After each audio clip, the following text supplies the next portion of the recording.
When a millionaire abandons his injured racehorse in the freezing wild, a lonely Wyoming farmer risks everything to save it, unaware that her act of kindness will spark a redemption neither of them ever expected. The wind howls across the valley, carrying the echo of hooves once cheered by thousands. Under the pale dawn, one broken creature and one weary soul are about to change each other's fate forever.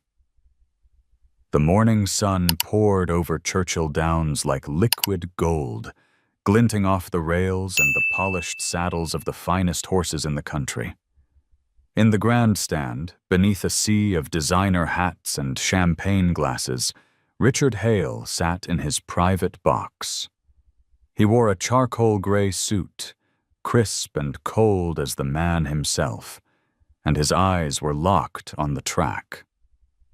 Today wasn't about beauty or tradition. It was about dominance. His horse, Lightning, was the centerpiece of that empire, sleek, black as midnight, and bred to win. The crowd stirred as the gates clanged open. A ripple of power surged through the air as 12 horses exploded forward, but only one seemed to glide instead of run. Lightning's hooves struck the ground with impossible grace, each stride longer, smoother, faster. Richard leaned forward slightly, his jaw tightening as he watched the animal move like something divine. "That's it, boy," he muttered. "Show them who you are." The announcer's voice crackled through the speakers, sharp and electric. "Lightning takes the lead. Look at that speed. Unbelievable!" The stands erupted. Women cheered. Men shouted his name. Richard didn't move. Victory to him was not a joy. It was a right. Each race was another line in his long ledger of power. And then it happened. Just as the finish line came into sight, Lightning's front leg struck the slick patch of damp dirt. There was a sound.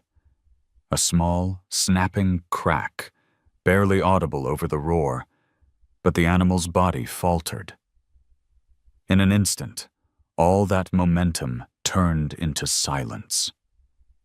Lightning crashed to the ground, dust and pain rising in the air like a ghost.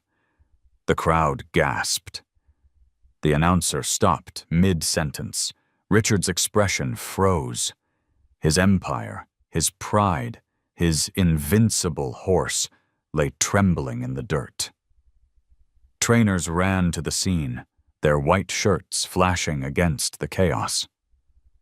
A veterinarian dropped to his knees, touching Lightning's leg with careful fingers. The animal's chest heaved violently, eyes wide, nostrils flaring in agony. When Richard reached the track, his expensive shoes sank into the wet earth. The veterinarian looked up, face pale. "It's a torn tendon, sir. With rest and care, he'll live. But he'll never race again." For a long moment, Richard said nothing. The crowd's murmurs faded into an eerie quiet. Then he exhaled through his nose, cold and controlled. "Then it's useless," he said simply. The vet blinked. "Sir, he can still—" "Do what? Eat my money?" Richard turned away, brushing a speck of dirt from his cuff. "Put him down or take him away. I don't care how you do it. I don't keep broken things." That night, the racetrack emptied. The champagne lost its fizz, and the floodlights blinked out one by one. Richard Hale returned to his mansion outside Lexington, where the trophies gleamed along the hallway. Hundreds of them, each one shining like a lie. He poured himself a drink, staring at the wall of gold, but saw only the reflection of the horse's eyes, wild and betrayed. Lightning, meanwhile, lay alone in the stable. The smell of hay and iodine filled the air. His injured leg was wrapped tightly, and a low hum of pain escaped his chest every few breaths. When footsteps echoed outside, he raised his head, expecting the gentle voice of a caretaker. Instead, a stranger opened the door. A man in a raincoat, his face hidden by the brim of his hat. "Sorry, boy," the man murmured. "Orders are orders." He led the limping horse into the trailer. The world outside was dark, rain hammering the metal roof as the engine rumbled to life. Lightning's reflection flickered in the side mirror, a shadow of what once was magnificent. The ride was long, and somewhere along the endless highway, the rhythm of the rain began to sound like applause, cruel, hollow applause for the fall of a champion. The truck stopped in the middle of nowhere. Wind swept across an open stretch of land, flat, cold, and endless. The man stepped down, unlatched the gate, and motioned for Lightning to move. The horse hesitated, trembling, then obeyed. His hooves sank into the muddy ground. The man reached out and touched Lightning's neck once, a brief human gesture that almost broke him. "Forgive me," he whispered. Then he turned, climbed into the truck, and drove away. The headlights cut across the darkness, growing smaller and smaller until they vanished behind the line of distant hills. Lightning stood there, alone, his breath a cloud in the freezing air. He limped forward a few steps, calling out softly, once, twice, but there was no answer, only the endless sigh of the wind. Above him, the sky stretched like a bruised ocean, and the first snow of winter began to fall. The great champion of the Kentucky Derby lowered his head to the earth, not as a gesture of defeat, but of confusion, of heartbreak.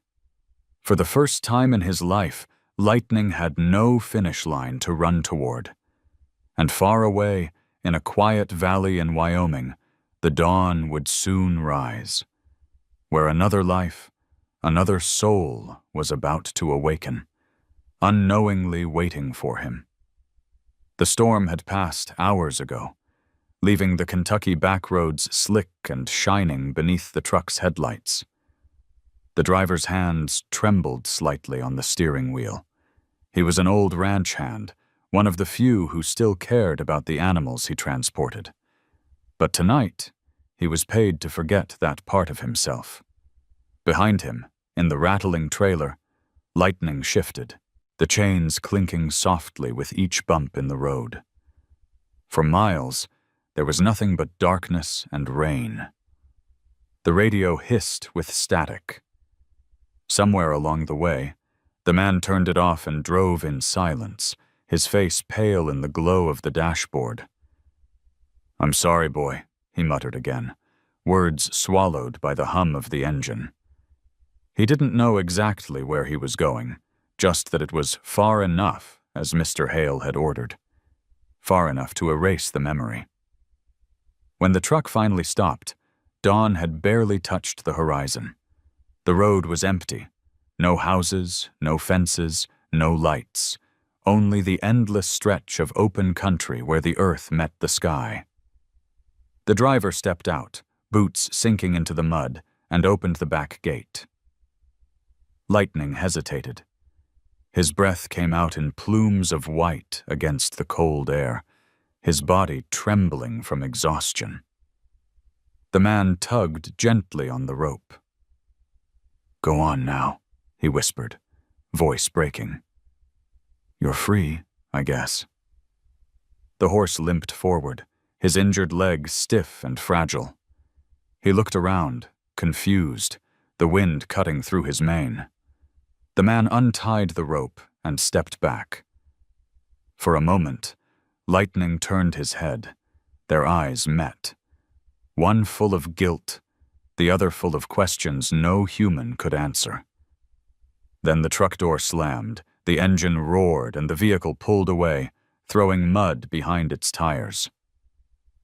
The world fell silent. Lightning stood alone on the desolate land.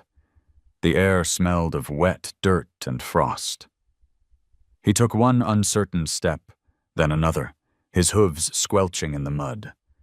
A crow called from a dead tree nearby, the sound echoing through the emptiness like a warning.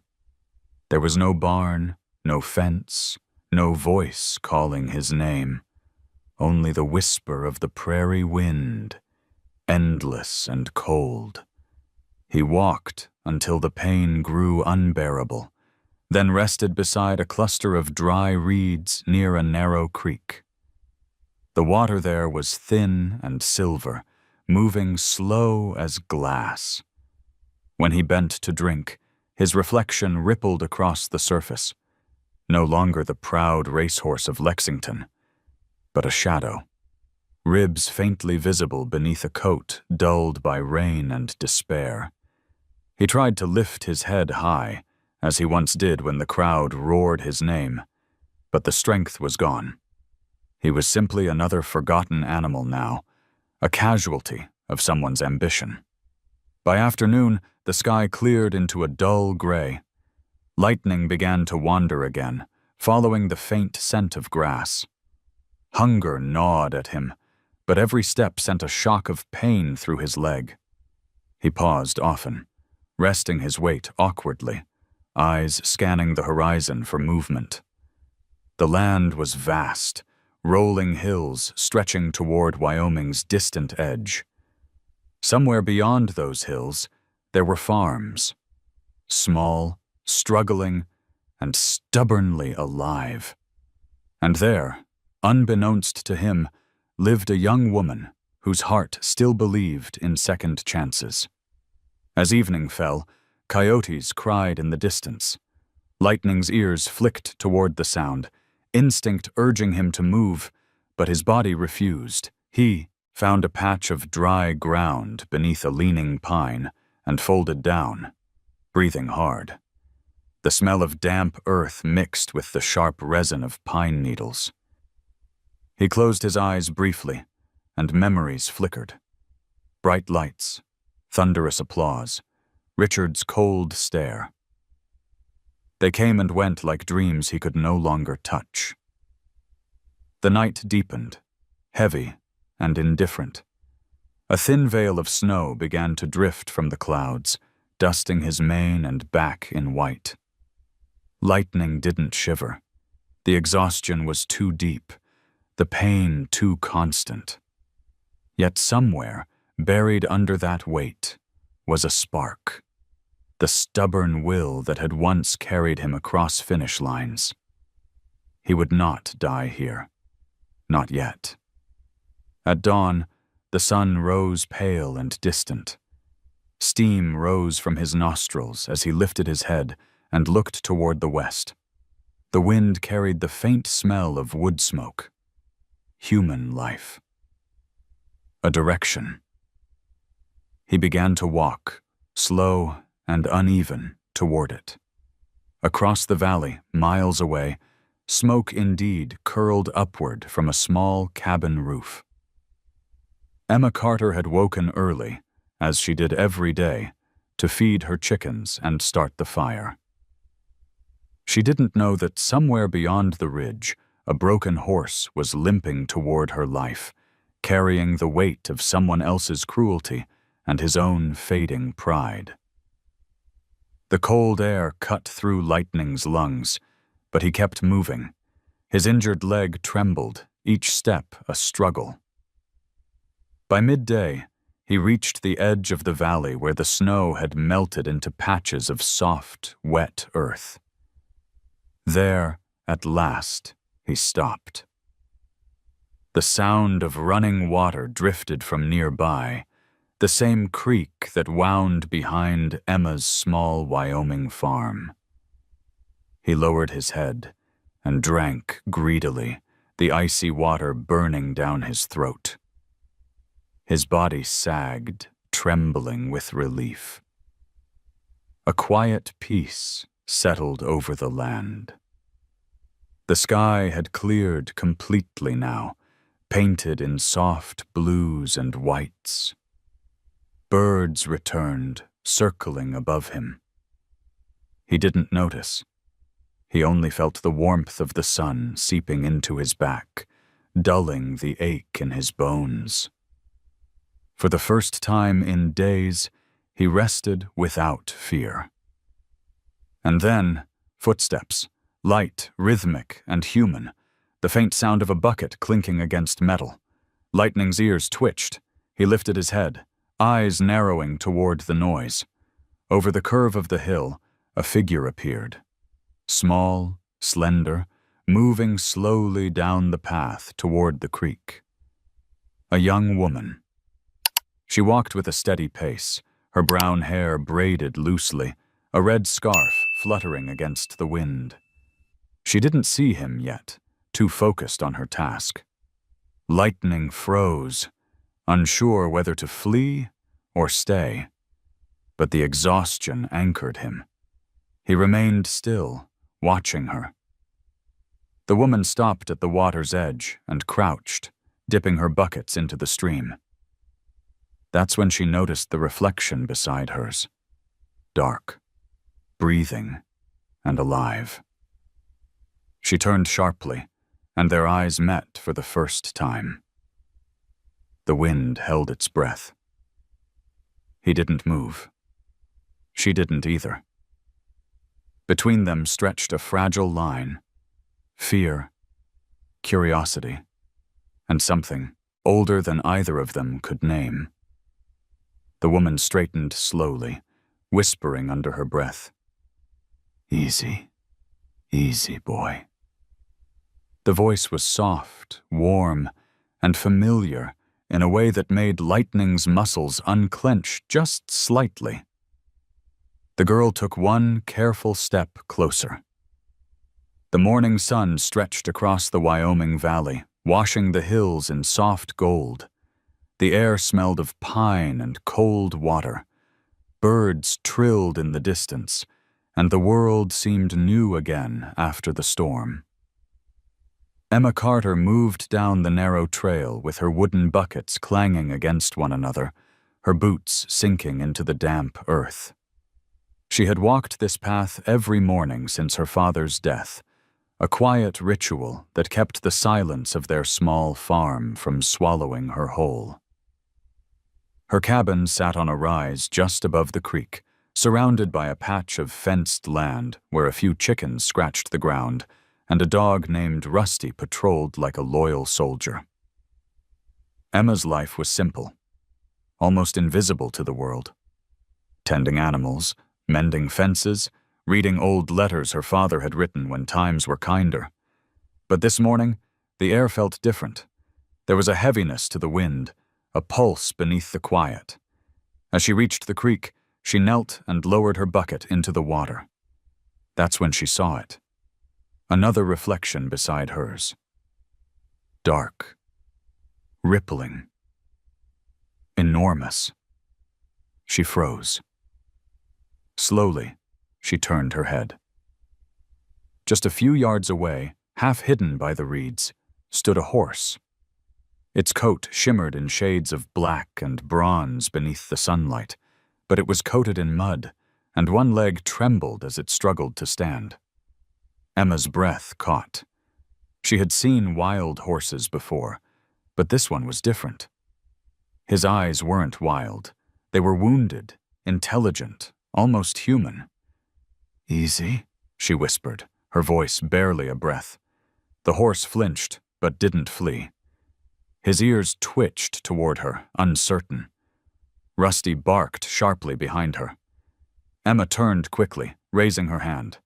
"No, Rusty, stay." The dog hesitated, whining, then sat down, watching with cautious eyes. Emma turned back to the horse. "It's all right, boy. I'm not going to hurt you."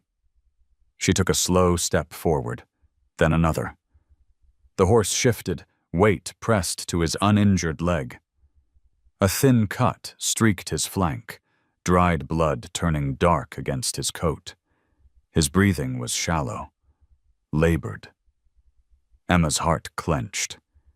She had known hardship, losing her father, keeping the farm afloat, patching roofs with her own hands.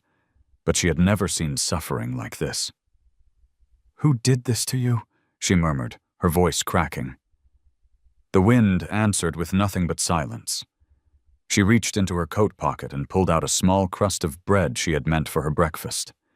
She extended it toward him, palm open. The horse's nostrils flared. For a long moment he just stared.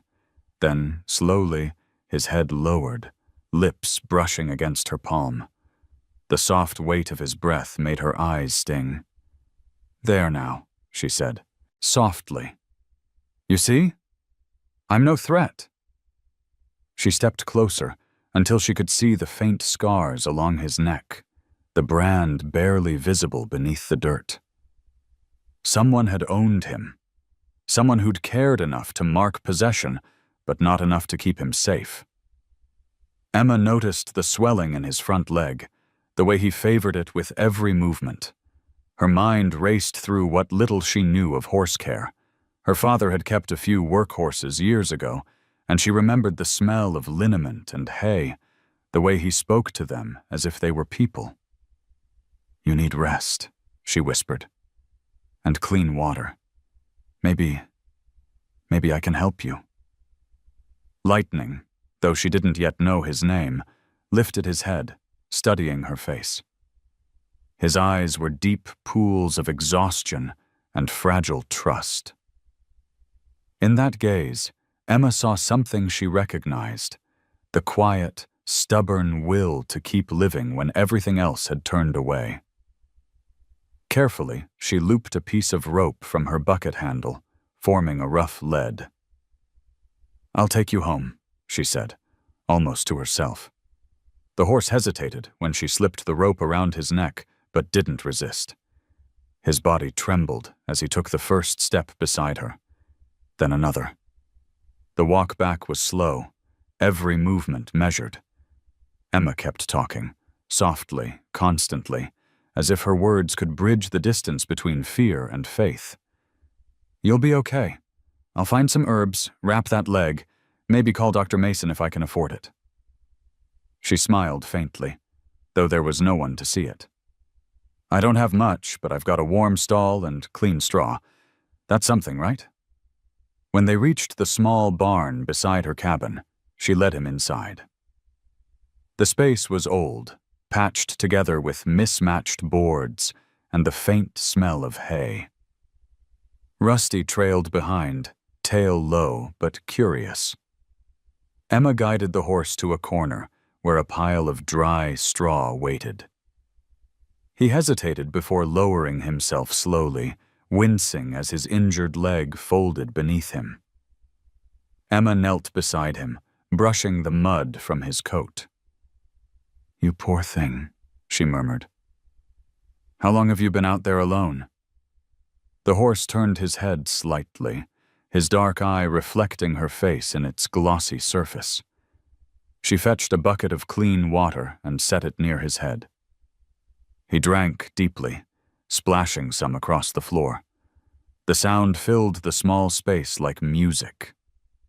That evening, when the wind picked up again, Emma lit an old oil lamp and sat near him, wrapping his leg with torn strips of linen soaked in warm water and herbs. The rhythmic sound of her movements, the squeeze of cloth, the quiet clink of metal, filled the silence.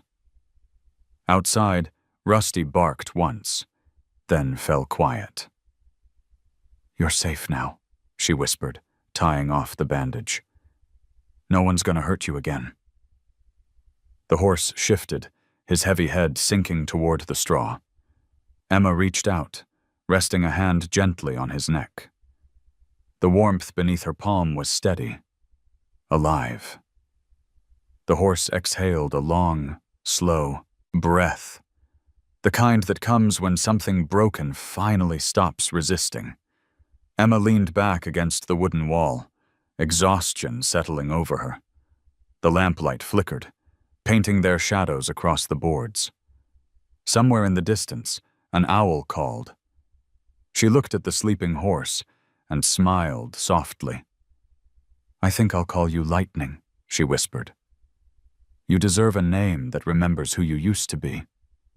The horse's ear twitched as if he understood. Emma pulled the blanket tighter around her shoulders and listened to the slow rhythm of his breathing. The wind pressed gently against the walls, and the scent of hay and oil filled the air.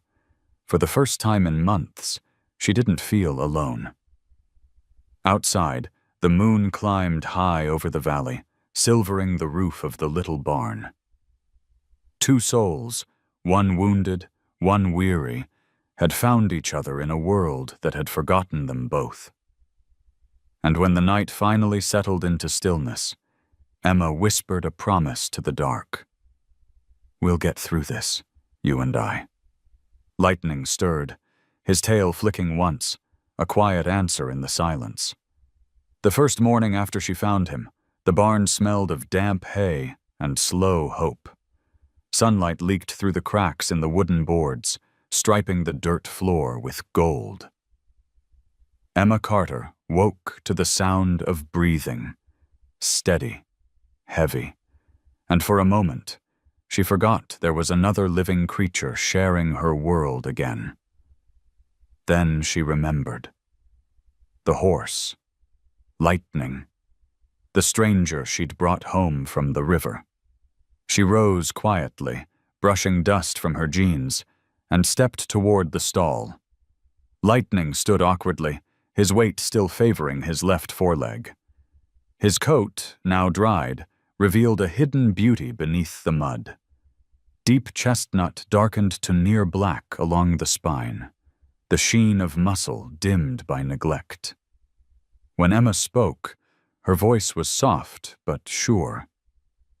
"Good morning, boy. How's that leg holding up?" He flicked an ear toward her, the smallest acknowledgement. That was enough. She filled his water bucket and poured oats into an old tin trough. The sound drew him closer, careful and slow. Watching him eat made something in her chest loosen. There was life in those movements, fragile, but persistent. She smiled, whispering almost to herself, "You're tougher than you look." Over the next days, Emma slipped into a rhythm. Each sunrise began with chores, feeding chickens, tending the garden, and ended in the barn with Lightning. She cleaned his wounds, changed his bandage, rubbed his neck to ease the tension beneath his skin. She talked while she worked, not because she expected a response, but because silence was heavier when it had nowhere to go. She told him about her father, how he'd taught her that horses were like people, proud, stubborn, and quick to lose faith if they weren't treated gently. "He used to say a creature doesn't heal because you force it to," she murmured one night as she wrapped the swollen leg with fresh cloth. "It heals because you make it believe it's safe again." Lightning breathed deeply, eyelids lowering. His trust came slow, but it came.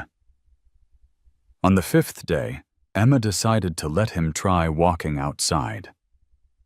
The Wyoming sky was a deep, endless blue, the kind that made even loneliness feel softer. She led him out with a rope looped loosely around his neck. Rusty followed at a distance, tail wagging uncertainly. The horse took his first step into the sunlight. His hooves sank into the soft dirt, and he hesitated, as if the open air might betray him again. Emma kept her hand on his shoulder. "Easy now," she said. "One step at a time."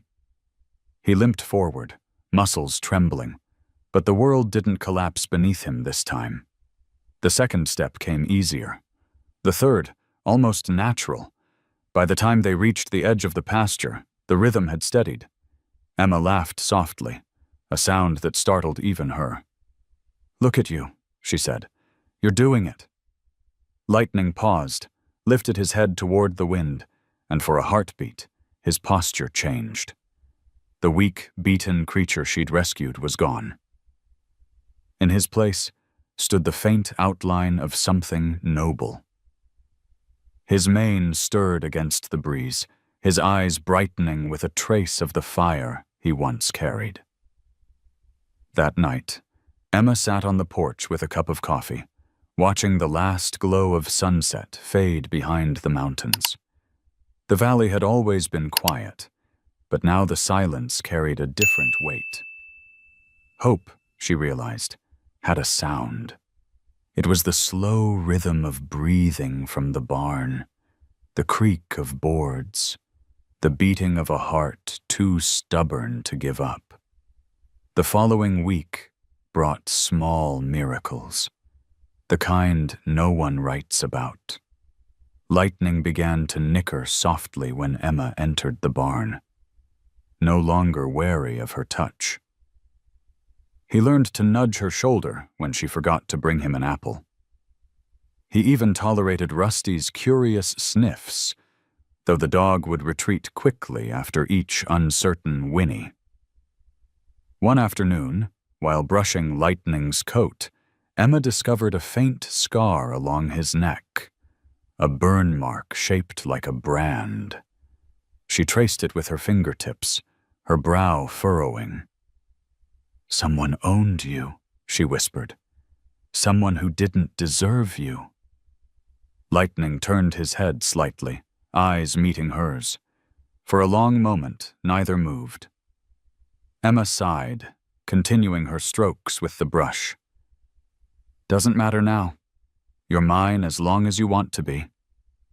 Outside, the wind carried the faint scent of rain.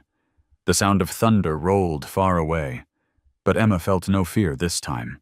Storms came and went. That was life. What mattered was what stayed when they passed. Later that evening, she sat beside Lightning's stall, reading aloud from an old book her father had left behind, a collection of letters he'd written to her mother during their early years on the ranch. The pages smelled of dust and time. Her voice, though quiet, filled the barn like a prayer.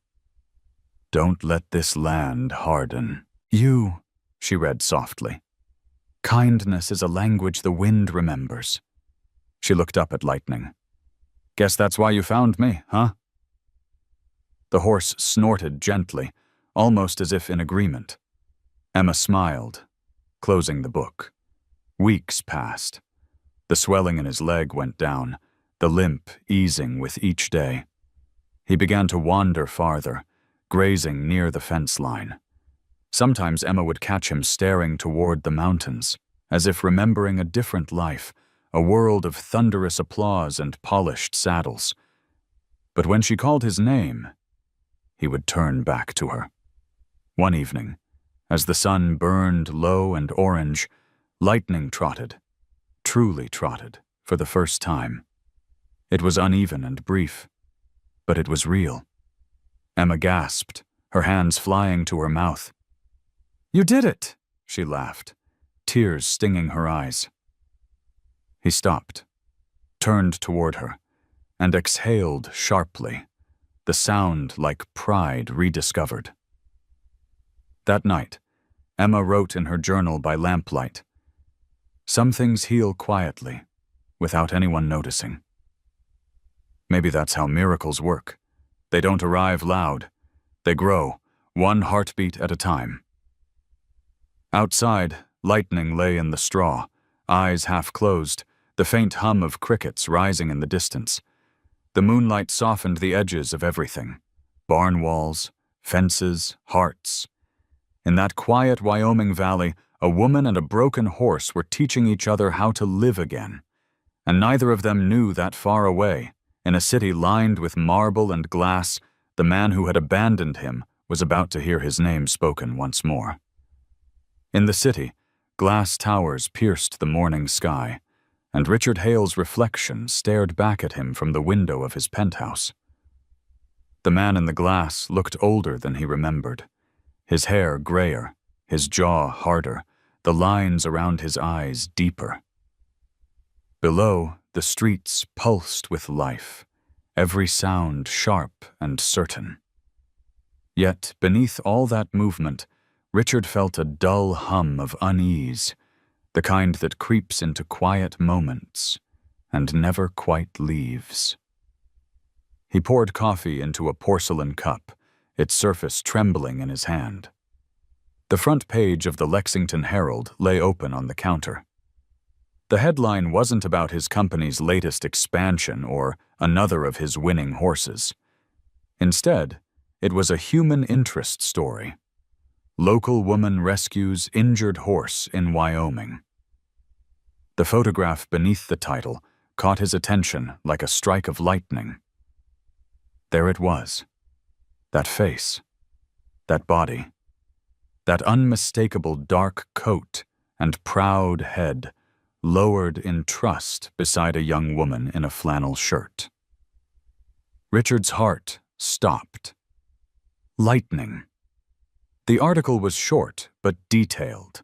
How a farmer named Emma Carter had discovered the wounded horse near a creek and nursed him back to health.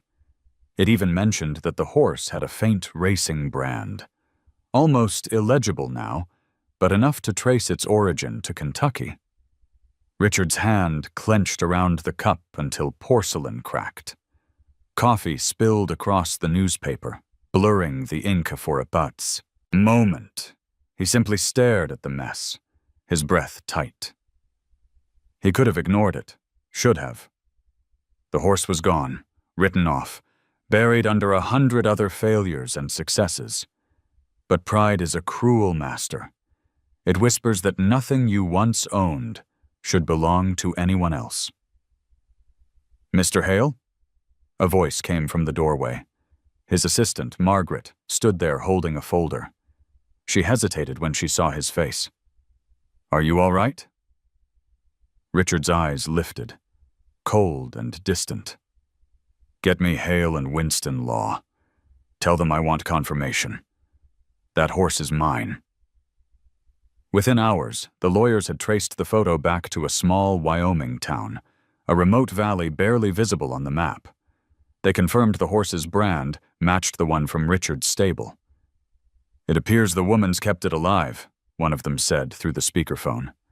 Quite a story, actually. People online are calling her some sort of hero. Richard's jaw flexed.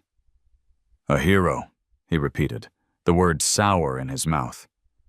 For stealing my property. The line went silent. Then the lawyer cleared his throat. Technically, you abandoned it, sir. Richard's voice hardened. You let me worry about the details. Find her. I want the horse back, quietly. When the call ended, Richard sank into the leather chair behind his desk. The city stretched endlessly outside the window, but his mind was far away. Back in that moment on the racetrack, the smell of dirt and fear heavy in the air, the vet's words echoing. He'll never race again. That night, as rain began to fall over the city, Richard couldn't sleep. The tapping of water against the window sounded too much like hooves against the ground. In his dreams, lightning ran again, fast, powerful, unstoppable, until the leg gave way and the world turned to dust. He woke in a sweat, his breath uneven. By dawn, he'd made his decision. Pride disguised itself as purpose. He would reclaim what was his. Meanwhile, far across the plains, the Wyoming sky was wide and clean. Emma Carter leaned against the fence, brushing strands of hay from her sleeves. Lightning grazed nearby, the morning sun catching the scar on his leg like a thin line of silver. His coat had regained its shine, his muscles strength. When he lifted his head, the wind caught his mane and flung it backward in a dark ripple. Emma smiled. You're getting handsome again, she said, scratching Rusty's ear as the dog lay beside her boots.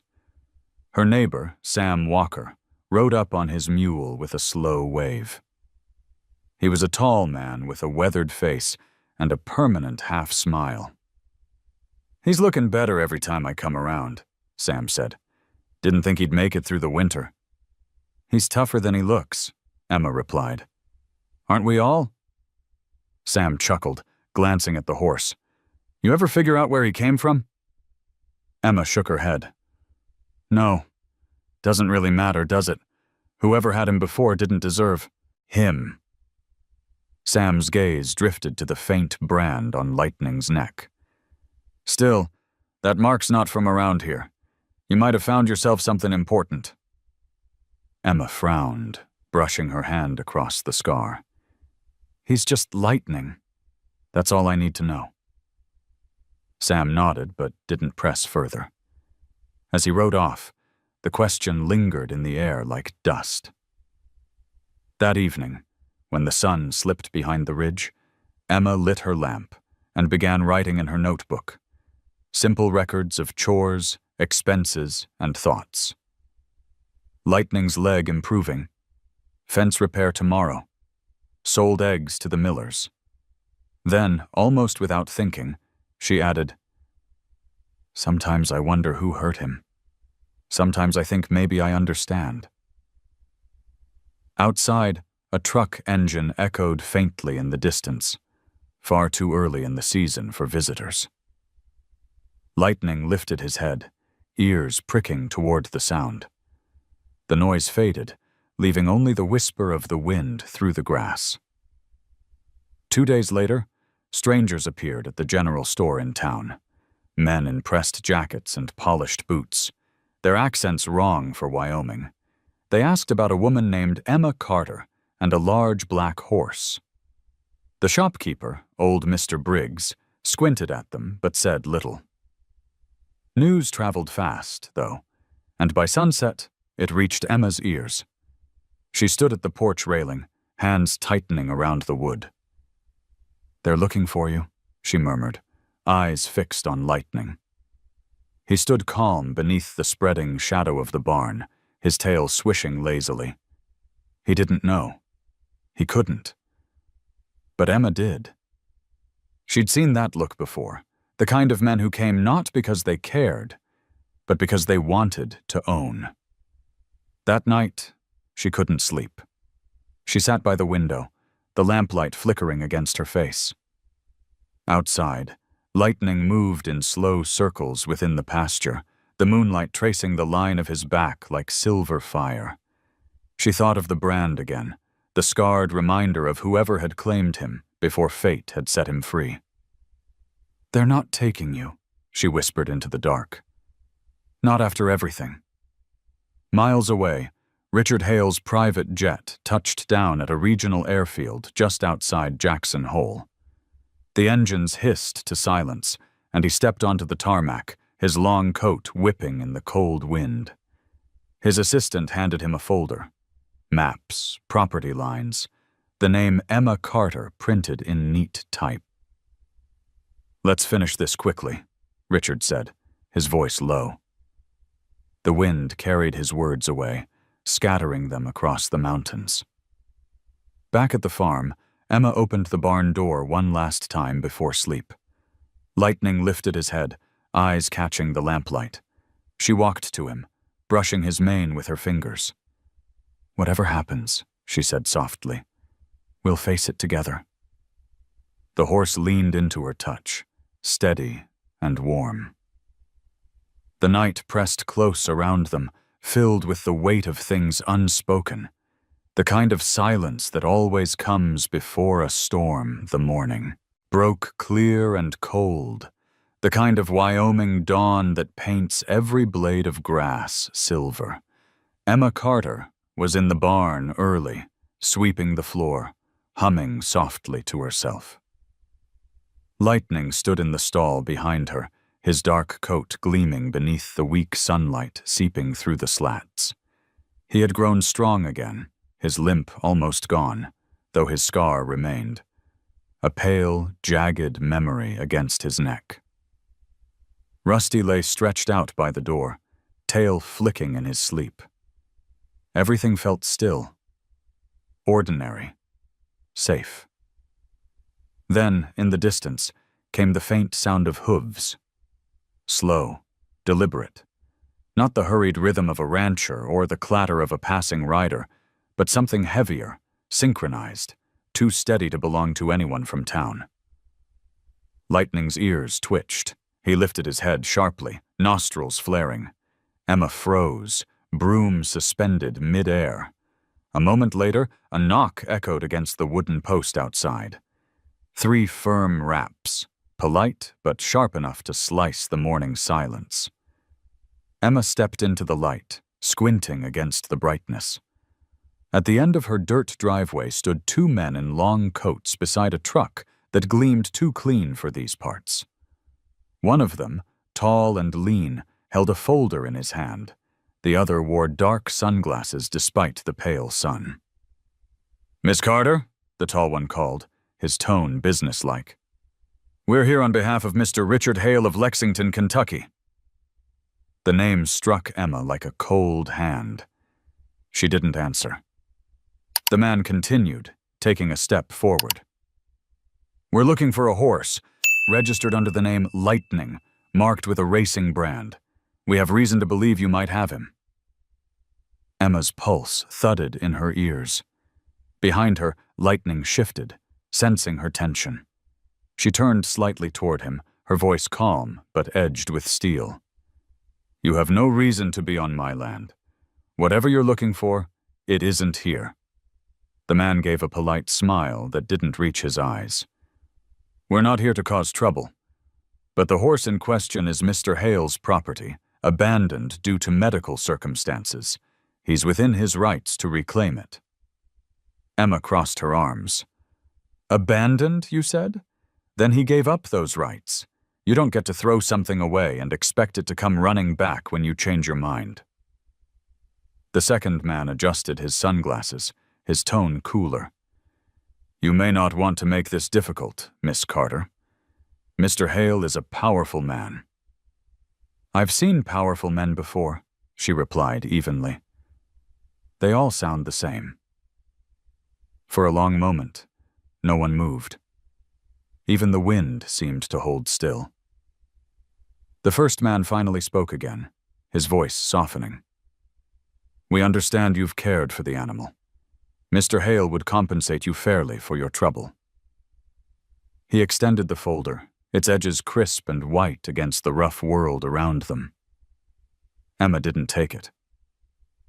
"You think this is about money?" she said. "That horse nearly died out there. I found him starved, broken, left to rot. And now you show up with papers like that makes it right." "Legally," the man began, but Emma cut him off. "Morally," she said, "you're wrong." Behind her, Lightning let out a low sound, almost a growl disguised as a whinny. The men glanced toward the barn, unease flickering in their eyes. Emma stepped back, placing herself between them and the door. "You should leave," she said quietly. The taller man hesitated, clearly not used to resistance. Then he nodded once, curt and professional. "We'll report back to Mr. Hale." As they turned to go, the shorter man muttered, "You'll regret this." Emma didn't answer. She watched until their truck disappeared over the hill, leaving behind a trail of dust that shimmered in the morning light. Only when the sound faded did she allow her body to relax. Her hands trembled slightly, but her eyes stayed fierce. Rusty barked once, breaking the tension. Emma knelt, scratching his ear. "Good boy," she whispered. Then she looked at Lightning. He stood tall now, watching the horizon where the men had gone, his muscles taut, his eyes alert. "They'll be back," Emma said softly. "But so will we."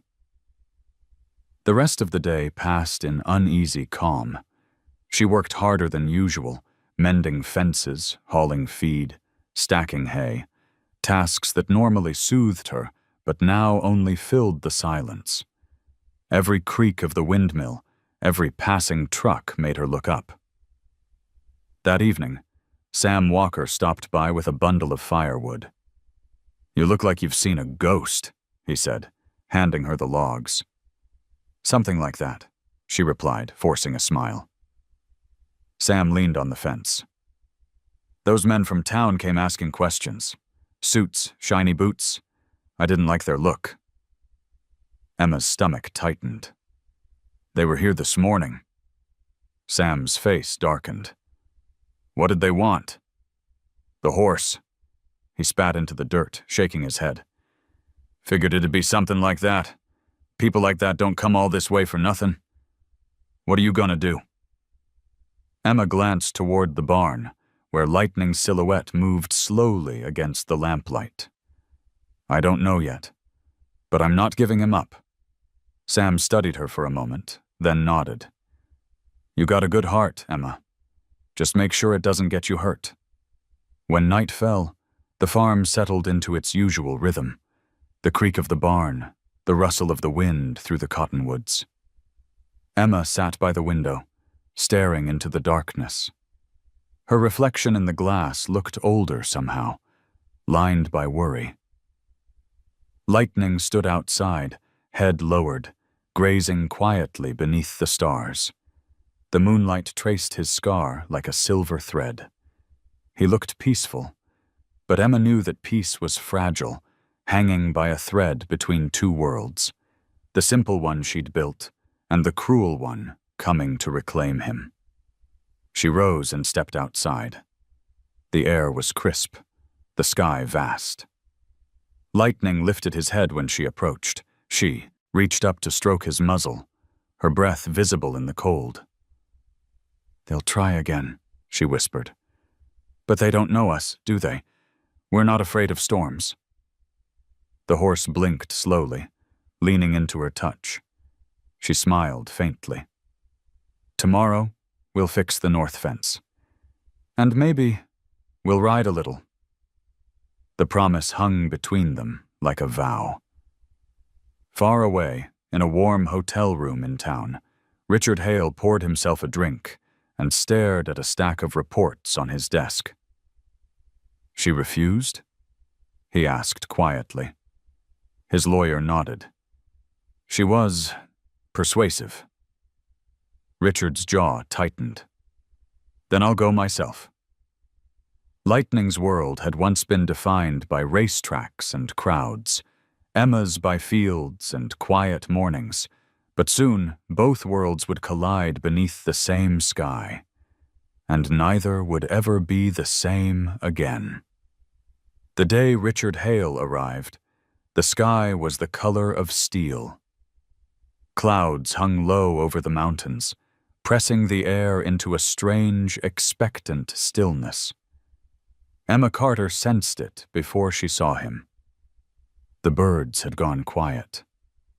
Even the wind seemed to hesitate. She was repairing the north fence when she heard the sound, not the lazy clatter of ranch hooves, but the sharp rhythm of trained horses, fast and certain. When she looked up, 3 riders appeared over the hill. At the front was a man in a dark overcoat, his figure rigid, deliberate.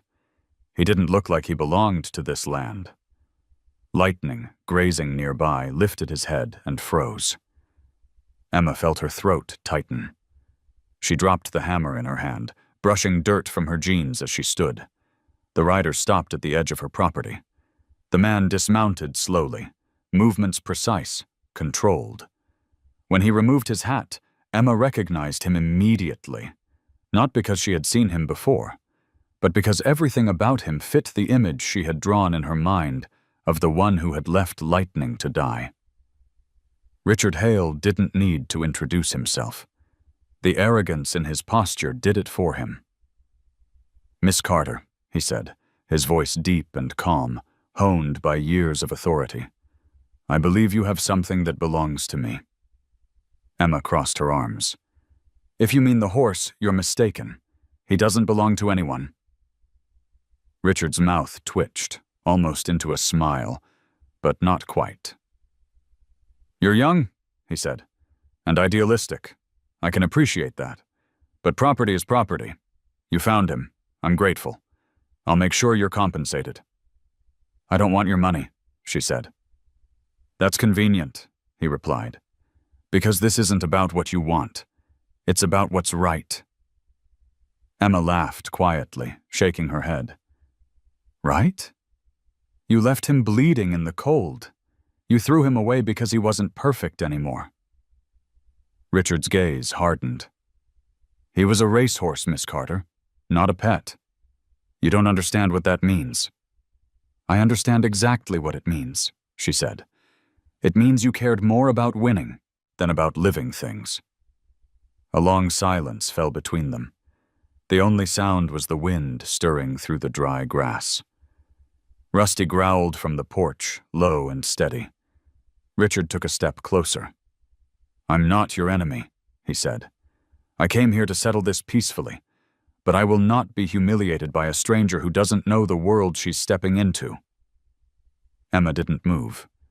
Her voice came out steady, though her pulse hammered in her chest. I'm not trying to humiliate you, Mr. Hale. I'm just standing where you refused to, between what's alive and what's convenient. Lightning shifted behind her, his hooves crunching against the dirt. Richard's eyes flicked toward the sound. For the first time, his confidence faltered. The horse he'd discarded looked different now, stronger, calmer, his coat shining beneath the muted light. He remembers you, Emma said quietly. Every time he hears an engine or a voice that sounds like yours, he freezes. That's what you left behind. Richard swallowed, the faintest flicker of discomfort crossing his features. You think you can fix him? He asked. I already have, she said. The wind picked up then, swirling dust between them. Richard blinked against it, his jaw tightening. I'll give you one last chance, he said. Sign the papers. You can keep him on your land, call him whatever you like. But legally, he remains mine. Emma stepped forward, close enough to see the lines at the corners of his eyes, not just from age, but from years of pretending not to feel.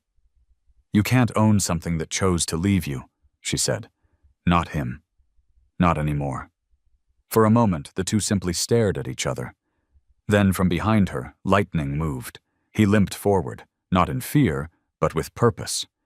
He came to stand beside Emma, his body between her and Richard. Richard's breath caught. The last time he'd seen the horse, lightning had been broken, unable to stand without shaking. Now, though the scar still glimmered on his leg, his eyes were alive again, fierce and steady. That's what you gave up, Emma said softly. Richard looked at the animal. Really looked this time. The anger in him flickered, dimmed, replaced by something that looked almost like shame. But pride dies hard. He tore his gaze away. You think kindness will keep him safe? The world doesn't work that way. Maybe not, she said. But it's a start. He exhaled through his nose, sharp and impatient. You're making a mistake. Emma smiled faintly. Maybe, but it's my mistake to make. Richard turned, signaling to his men. We're done here, he said. As he mounted his horse, he looked back once more. You've made this more complicated than it needed to be. Don't expect this to end nicely. Emma didn't answer. She watched them disappear over the hill, their figures swallowed by the pale horizon. The silence that followed was heavier than before. Not empty, but charged, like the air before thunder. When she turned back, lightning was still standing beside her. She rested a hand on his neck, feeling the solid warmth beneath her palm. You did good, boy, she whispered. You stood your ground. That night, the sky opened in a cold drizzle. Emma sat by the window, her cup of coffee forgotten. Each drop on the glass felt like a countdown. She knew Richard Hale wasn't the kind of man who left things unfinished. Lightning stood outside under the overhang, his dark shape outlined by the barn light. Occasionally he raised his head toward the wind, as if he too could sense that something was coming. A change, inevitable and dangerous. Emma reached into her father's old trunk and pulled out a faded blanket, one she hadn't touched in years. She wrapped it around her shoulders, inhaling the faint scent of smoke and memory. "We've come this far," she said quietly, as if speaking to the night itself. "We're not backing down now." Outside, the clouds gathered heavier, pressing low across the valley. Lightning's breath formed mist in the cold air. The rain deepened to a steady rhythm, soft, relentless.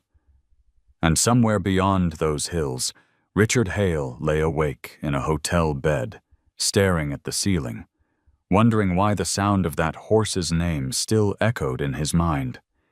He had come for ownership. But what waited for him, he couldn't yet name.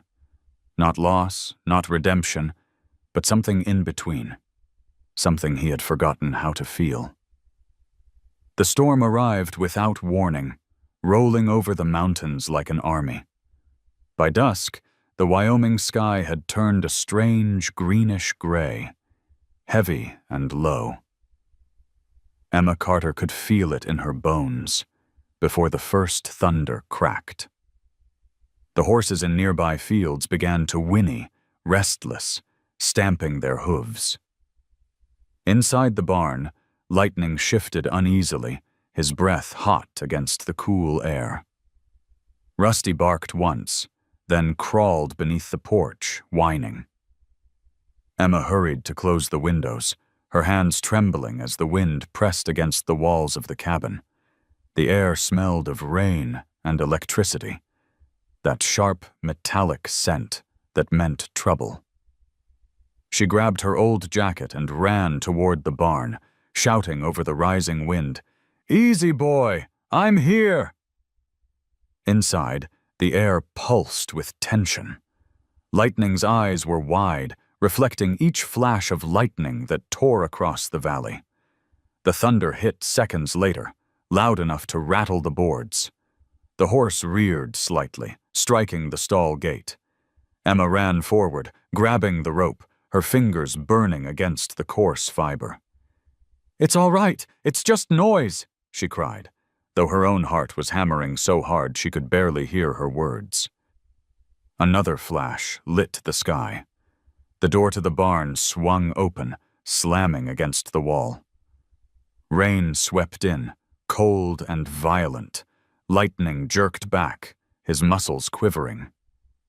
Emma tried to steady him, pressing her forehead against his neck. "You're safe," she whispered. "You're home." Outside, the wind howled louder, shaking the roof. Something metallic snapped, one of the hinges. Emma grabbed a heavy beam, propping it against the door to keep it from flying off completely. The moment she turned, Lightning kicked at the stall gate again. The latch cracked, splintering under his weight. "No!" she shouted. But the horse, driven by panic, lunged forward, breaking through. He stumbled into the open barn aisle, wild-eyed, sides heaving. Emma's boots slipped in the mud as she tried to block the exit. "Don't run! You'll hurt yourself!" But he was already halfway to the door, the storm's light cutting across his body like fire. The wind caught his mane, the rain stinging his scarred neck. And then a voice cut through the chaos. "Emma!" She turned. A figure moved through the rain, soaked and unfamiliar for a moment, until she saw the outline of the long coat, the glint of the truck's headlights behind him. Richard Hale. "What are you doing here?" she shouted, but her voice was lost to the thunder. He pushed forward, hand raised to shield his face. "I came to finish this." "You picked the wrong night," she yelled back, but there was no time to argue. Lightning reared again, and Richard's eyes widened. "He'll break his leg if he runs." "Help me!" Emma cried, and without another word, Richard stepped inside. Together, they moved toward the frightened animal. The barn shook around them. Richard grabbed a halter from the wall, his movements quick, practiced. For a moment, Emma saw the man he must have been once, someone who had known horses, who had cared, before greed had dulled that part of him. "Easy," Richard called out, his voice deep and commanding. Lightning's ears flicked toward him but didn't calm. He pawed the ground, mud splashing up his legs. Emma reached for his neck again, whispering, "You're safe. You're safe. We've got you." The horse's eyes darted between them, fear and confusion warring inside him. The thunder roared again, shaking the walls. A loose beam fell from above, crashing into the straw. Lightning spooked, jerking back. Richard dove forward, pulling the halter tight, and for a split second, Lightning froze. The old reflex, the voice of command, the authority he'd known from racing days, cut through the panic. "Good boy," Emma murmured, stepping close. "That's it. You're not alone." The storm screamed outside, wind tearing at the roof. Water leaked through the seams, soaking the straw. Richard and Emma worked together, leading Lightning back into the stall, blocking the door with heavy planks. They stayed like that, breathless, drenched, the three of them huddled in the trembling barn while the storm raged on. Hours seemed to pass before the thunder began to fade. Rain softened into a steady patter. Lightning's breathing slowed.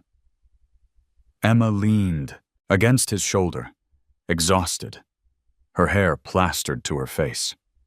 Across from her, Richard stood silently, watching. His expression was unreadable. Pride stripped away, replaced by something rawer.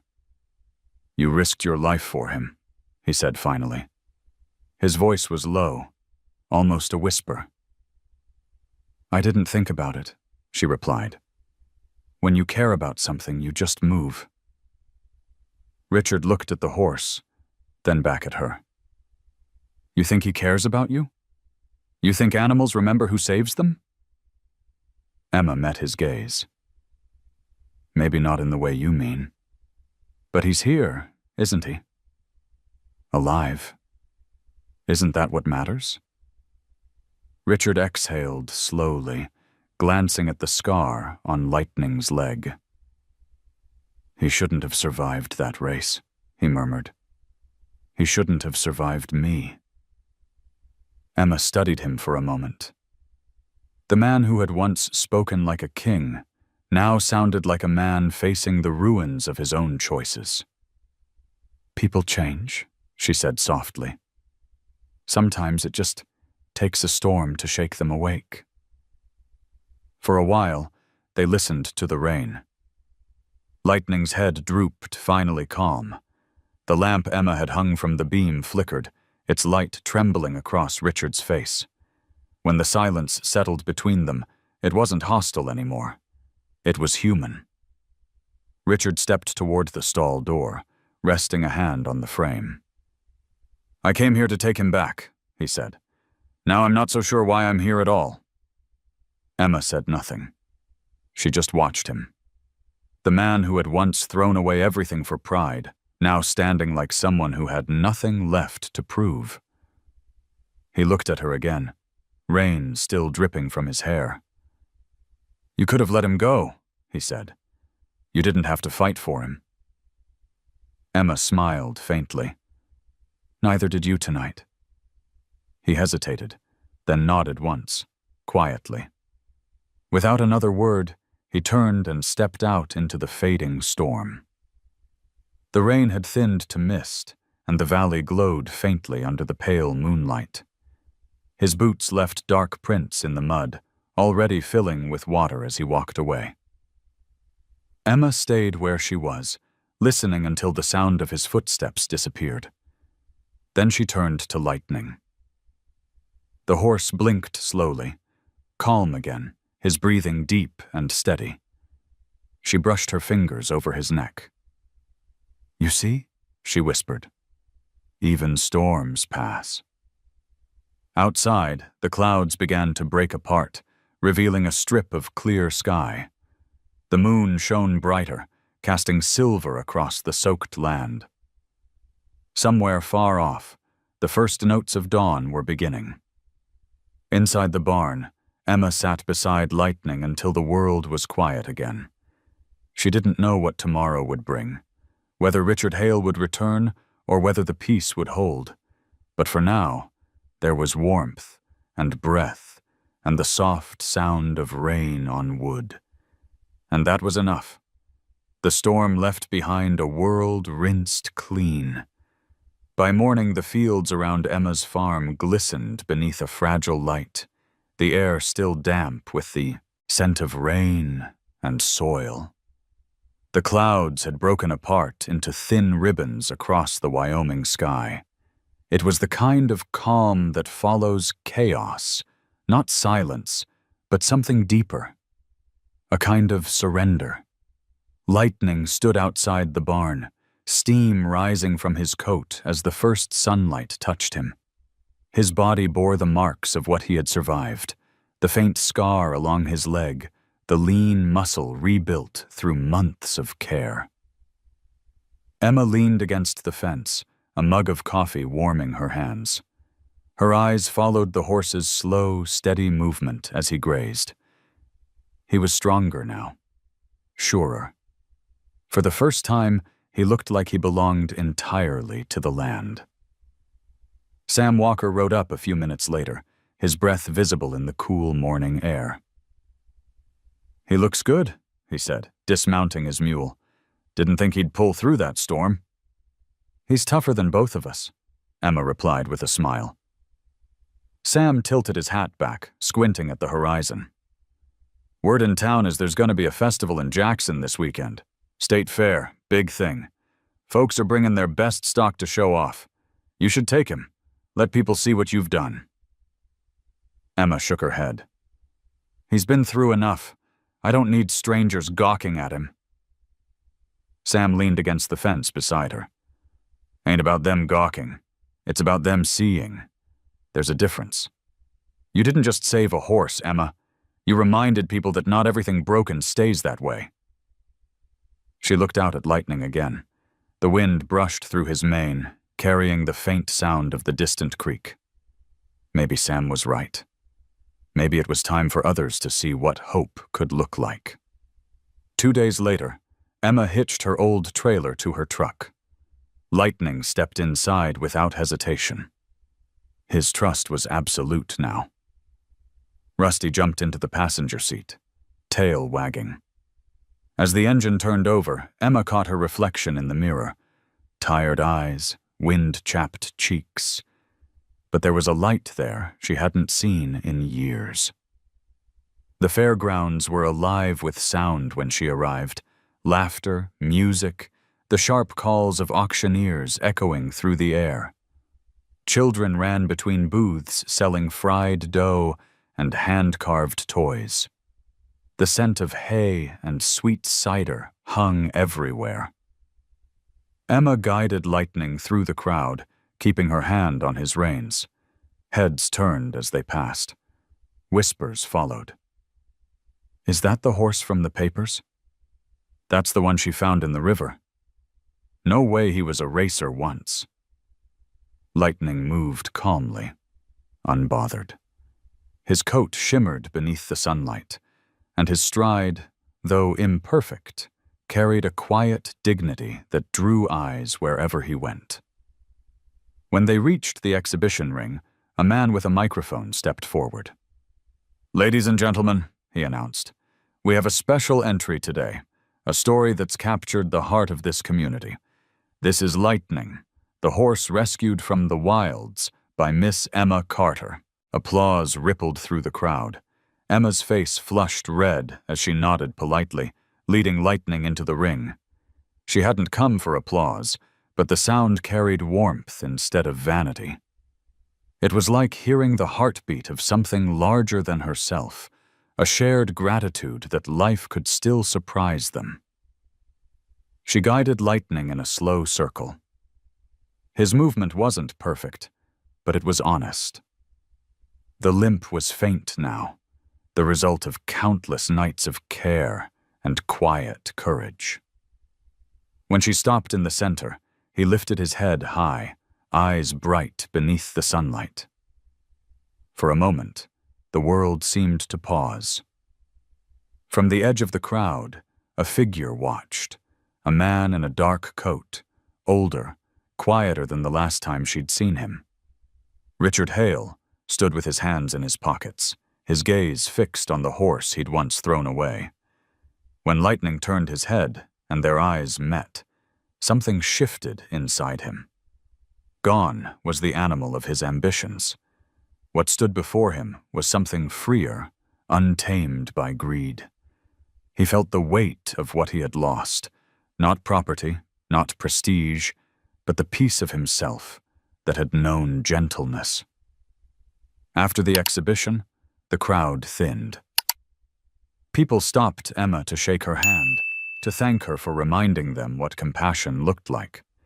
She smiled, answering softly, never taking credit. "He saved himself," she told them. "I just made sure he had the chance." By late afternoon, the sun had begun to dip. The fairgrounds glowed with that golden hour light that made everything look like memory. Emma was packing up when Richard approached. His voice was quiet, stripped of the edge it once carried. "You did well," he said. Emma turned, surprised but not startled. "You came." "I wasn't sure why," he admitted. "Maybe to see if he was really alive. Or maybe to understand why you fought so hard for him." "He's alive because someone believed he could be," she said simply. Richard looked at Lightning, who was grazing nearby. "He looks different," he murmured. "Peaceful." "He's free," Emma corrected. Richard nodded, his expression unreadable. "You made him that." "No," she said, shaking her head. "He made himself that. I just refused to give up when it was easier to walk away." He stared at her for a long time, the noise of the fair fading into the background. "I used to think strength was about control," he said. "Now I'm starting to think it's about knowing when to let go." For once, Emma didn't argue. She simply met his gaze and said, "Then maybe you've learned something after all." He smiled faintly, a rare, quiet gesture. "Maybe." Before he left, he reached into his coat and handed her a folded envelope. "No contracts, just a donation. For the farm. For him." Emma hesitated, then took it. "Thank you," she said. "But I didn't do this for money." "I know," Richard replied. "That's why it matters." And he turned to go. Lightning lifted his head, snorting softly. Richard stopped, glancing back one last time. Their eyes met, man and horse, and for a brief moment the world stilled. There was no ownership between them, no past or punishment, only a silent acknowledgement that forgiveness, even unspoken, could exist. By evening, the fair was winding down. The crowd thinned into silhouettes against the orange horizon. Emma loaded the trailer, patting Lightning's neck. "Let's go home," she whispered. The drive back through the valley was quiet. The sky burned with color, red melting into gold, then violet. The radio hummed low, playing an old song her father used to love. She looked over at the horse in the trailer's small window, his calm eyes reflecting the fading light. Back at the farm, she opened the gate and let him roam. The wind swept across the open field, carrying the faint scent of sage and rain.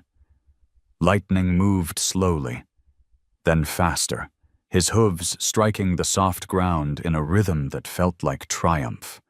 When he reared against the dying sun, his silhouette seemed larger than life, the image of resilience itself. Emma watched from the fence, tears stinging her eyes. In that golden hour, she understood. Not every miracle comes with fanfare. Some are quiet, standing against the wind, proof that survival can be beautiful. And somewhere beyond the hills, a man in a dark coat drove east, carrying with him the echo of hooves and the faint, humbling peace of a heart finally at rest. Years had a way of softening even the hardest edges of memory. Seasons rolled through the valley, winters of silver quiet, summers that shimmered like gold dust in the air. Time, once a relentless current, had slowed into something gentle for Emma Carter. Her hair, now streaked with silver, fell loose over her shoulders as she sat on the porch, a blanket around her knees, watching the sun drift behind the hills. The farm had grown, not in size, but in spirit.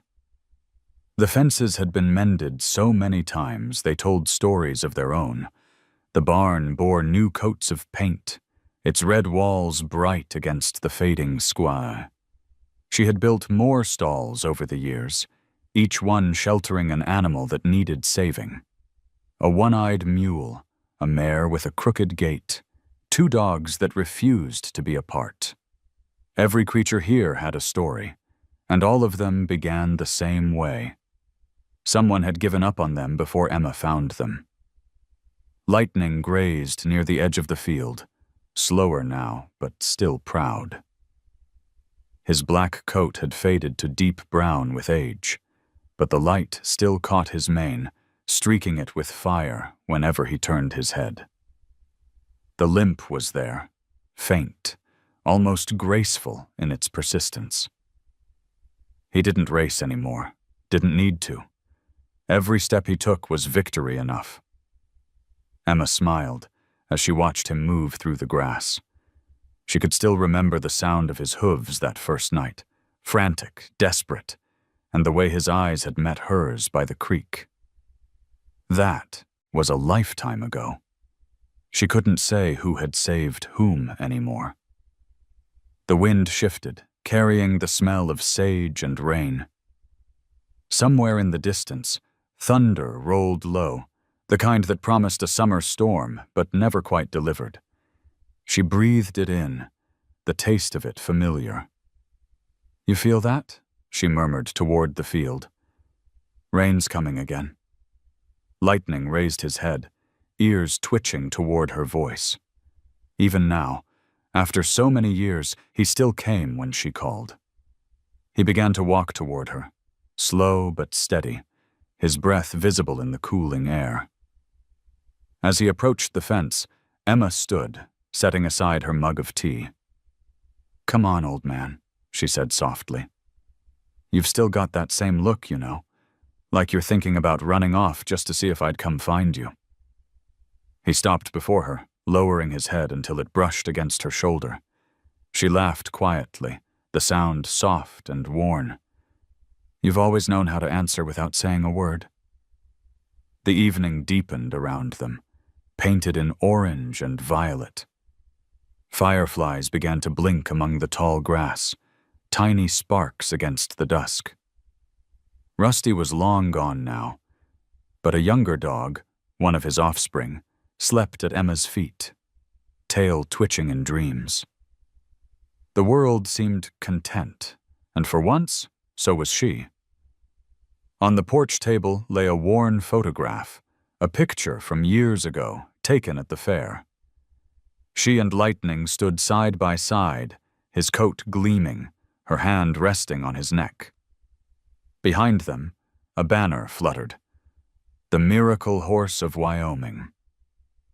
She traced the edge of the photo with her finger, smiling faintly. "You became something bigger than either of us, didn't you?" She didn't mean fame or recognition. What they'd built together had spread quietly. People who heard about Lightning came to see him, left inspired, returned home to adopt strays, to volunteer, to build small sanctuaries of their own. Compassion had a way of echoing farther than the noise of cruelty. That, Emma thought, was his real race, the one he'd kept running long after the track lights went out. A car approached from the distant road, its headlights bobbing along the dirt path. Emma shaded her eyes. Curiosity piqued. Visitors weren't uncommon, though these days they came less often. The car stopped near the fence, and a young woman stepped out, her city jacket too thin for the mountain chill. She smiled nervously as she walked toward the porch. "Miss Carter?" she asked. Emma nodded. "That's me." "I'm from Lexington," the girl said. "I work with the Hale Foundation. Mr. Hale asked me to deliver something." Emma's breath caught. It had been years since she'd heard that name spoken aloud. She gestured for the girl to sit, though her heart had already begun to understand what this visit meant. The young woman reached into her bag and pulled out a sealed envelope, edges creased from travel. Emma turned it over in her hands. The handwriting on the front was neat, deliberate. Richard Hale's. She opened it carefully. Inside was a short letter written in the same hand. "Emma, I never thanked you properly for teaching me what I refused to see. I've built something in Lightning's name, a refuge for animals that no longer have a place in the world. They call it Hale Haven. But you and that horse are its true founders. I thought you should know. If you ever come east again, there will always be a home for you there. Until then, take care of him. He was my greatest mistake, and your greatest grace. Richard." Emma folded the letter slowly, her eyes stinging. "He finally learned," she whispered. The girl smiled gently. "He passed last winter. Peacefully, they said, but he made sure the foundation would continue." Emma nodded, looking out at the field. Lightning had moved closer again, his dark shape framed against the soft glow of the horizon. "I think he found his peace long before that," she said quietly. The messenger stayed a while longer, sipping tea, listening to stories about the horse who became legend. When she finally left, the night had settled completely. The moon hung low, full and golden, washing the fields in pale light. Emma walked down to the pasture, her steps slow but certain. Lightning turned toward her, as if sensing something in her quiet. She reached up to stroke his face, her fingers tracing the lines of age that matched her own. "You hear that?" she whispered. "We did good, you and I." He nickered softly, leaning into her touch. For a long moment, they simply stood there, woman and horse, surrounded by the whisper of grass and the hum of night. Later, when Emma returned to the porch, she sat for a long time watching him graze. The stars above were endless, sharp as silver. She thought of her father, of Richard Hale, of all the lost souls that had somehow found their way back to grace through this land. As the wind brushed her face, she closed her eyes and smiled. "Everything ends," she murmured, "but not everything is lost." The world around her breathed, steady, eternal. Lightning lifted his head once more, eyes glinting in the starlight, before lowering it again to the grass. In that quiet Wyoming evening, where the only sounds were wind and heartbeats, Emma Carter's story, their story, settled into legend. It wasn't carved in stone or sung in songs. It lived instead in the spaces between moments, in the stillness after storms, in the patience of healing, in the quiet grace of kindness that asks for nothing in return. And when dawn came again, soft and gold over the valley, it found them exactly as they had always been, together and free. If this story touched your heart, tell me what part stayed with you the most. Leave a comment, share your thoughts, or simply say you were here. Your words keep these stories alive. And if you'd like to hear more true, soul-stirring tales of people and animals, make sure to subscribe and stay with me for the next journey.